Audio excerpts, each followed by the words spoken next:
Bonjour à tous et bienvenue sur Monde du Foot, la chaîne où le football mondial pulse à chaque instant, des stades surchauffés d'Afrique aux arènes légendaires d'Europe.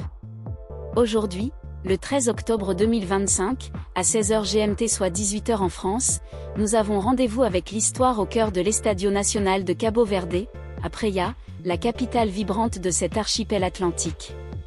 Salut à vous, passionnés du ballon rond, que vous soyez abonnés fidèles ou nouveaux venus dans notre communauté. Merci d'être là, et je vous invite à rester jusqu'au bout, car je vous réserve une surprise, une analyse tactique exclusive en 3D et un vote pour le MVP potentiel de ce choc. Likez, commentez, abonnez-vous, et plongez avec nous dans ce moment historique. Avant d'entrer dans le vif du sujet, 2 questions pour faire monter la tension. Pour les requins bleus du Cap-Vert, parviendront-ils à décrocher la victoire décisive qui les propulsera vers leur première Coupe du Monde, ou le rêve s'effondrera-t-il sur la pelouse de Praia? Et pour les Eswatini, ces guerriers royaux, éternels outsiders, réussiront-ils à créer la sensation en contrant les favoris et en sauvant l'honneur d'un royaume en quête de gloire? Ce soir, à l'Estadio Nacional, 15 000 supporters feront trembler les gradins sous un soleil couchant, avec les vagues de l'Atlantique en toile de fond. C'est le match à ne pas rater, alors accrochez-vous. Où et comment suivre ce choc épique? Où et comment vibrer pour ce duel entre le Cap-Vert et les Eswatini, un match qui pourrait redessiner la carte du football africain? À Monde du Foot, on vous donne toutes les clés pour ne rien manquer. Le rendez-vous est fixé à l'Estadio Nacional de Cabo Verde, un stade moderne de 15 000 places, niché sur l'île de Santiago, où les chants créoles et les drapeaux bleus créent une ambiance électrique. Coup d'envoi à 16h GMT, soit 18h en France, 17h à Praia, et 12h à New York, parfait pour un après-midi foot outre-Atlantique. Notez bien, car ce choc coïncide avec un autre duel crucial, Cameroun vs Angola, qui pourrait bouleverser le groupe D. Pour suivre ce match en direct, plusieurs options s'offrent à vous, et j'ai scruté les dernières infos pour vous garantir une expérience sans accroc. En France, la chaîne L'équipe est votre go-to, détentrice des droits des qualifications CAF, elle diffusera le match en clair sur l'équipe Live Foot, accessible via leur app ou site, avec un essai gratuit pour les nouveaux. Attendez-vous à des commentaires vibrants, avec des experts comme Daniel Bravo décortiquant chaque action. Pour une expérience premium, beIN Sport, Canal 5 Cent 1 sur Canal+, ou via leur app, propose une diffusion en 4K, avec ralenti et stats en temps réel. À l'international, FIFA Plus est une pépite, streaming gratuit, sous-titres en français, anglais, portugais, et même créole capverdien pour les puristes. En Afrique, Canal Plus Afrique et Super Sport couvrent l'événement, mais vérifiez les restrictions locales. Aux USA, ESPN Plus diffusera à midi ET, idéal pour un brunch foot. Les requins bleus, une victoire pour l'histoire. Entrons dans le vif du sujet, le Cap-Vert, ces requins bleus qui nagent à contre-courant des géants africains pour arracher une victoire historique. Leader du groupe D avec 20 points, 6 victoires, 2 nuls, 1 défaite, il devance le Cameroun, 18 points, et la Libye, 15 points. Une victoire ce soir, et c'est direction les États-Unis pour la Coupe du Monde 2026, une première pour cet archipel de 600 000 âmes, indépendant depuis 1975.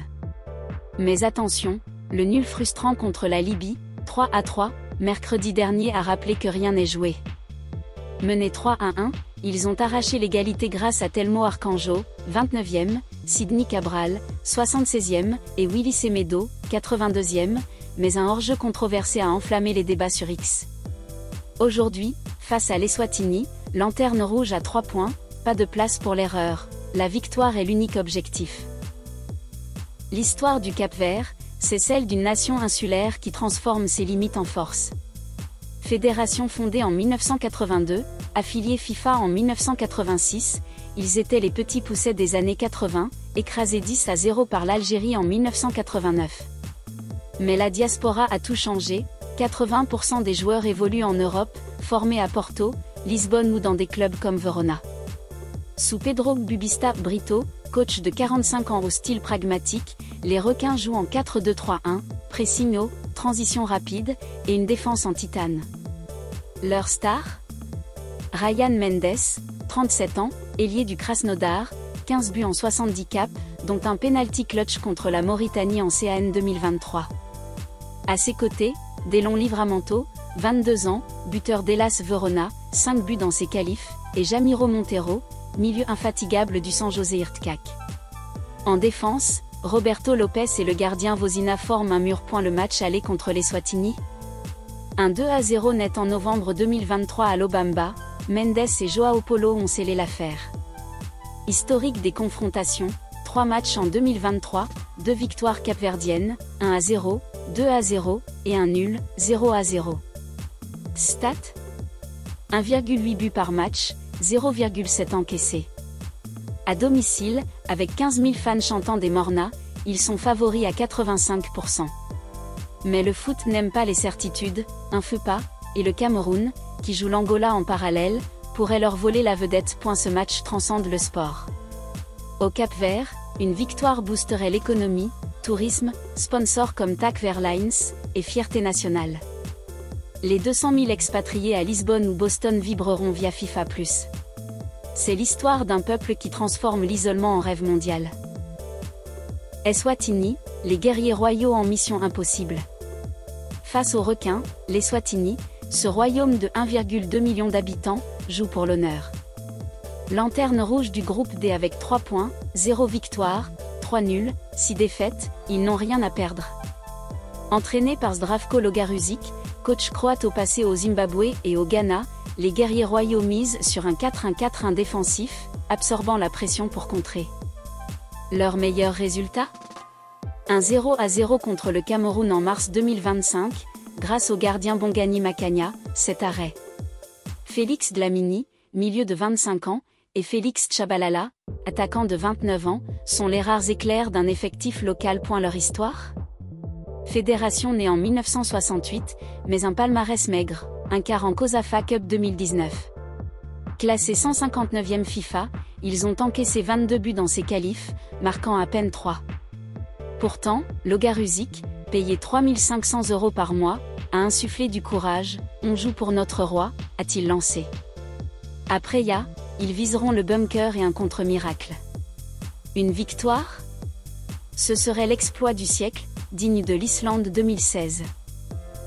Tactiquement, le Cap-Vert dominera, Mendes et Livramento étireront les ailes, Monteiro pressera au milieu. Eswatini, en bloc bas, misera sur Tchabalala. Météo 28 degrés Celsius, vent atlantique avantage Cap-Vert. Arbitre Mohamed Belkadi, Algérie, strict mais juste. Stats clés, Cap-Vert 70% possession moyenne, Eswatini 0,3 buts par match. Prédiction 3-0 Cap-Vert, mais attention au contre. Et voilà, amis de monde du foot. Ce soir, le Cap-Vert vise la victoire pour écrire l'histoire, tandis que l'Eswatini rêve d'un exploit. Qui gagne ? Dites-le en com. Likez, abonnez-vous, et rendez-vous demain pour le débrief. Allez les requins!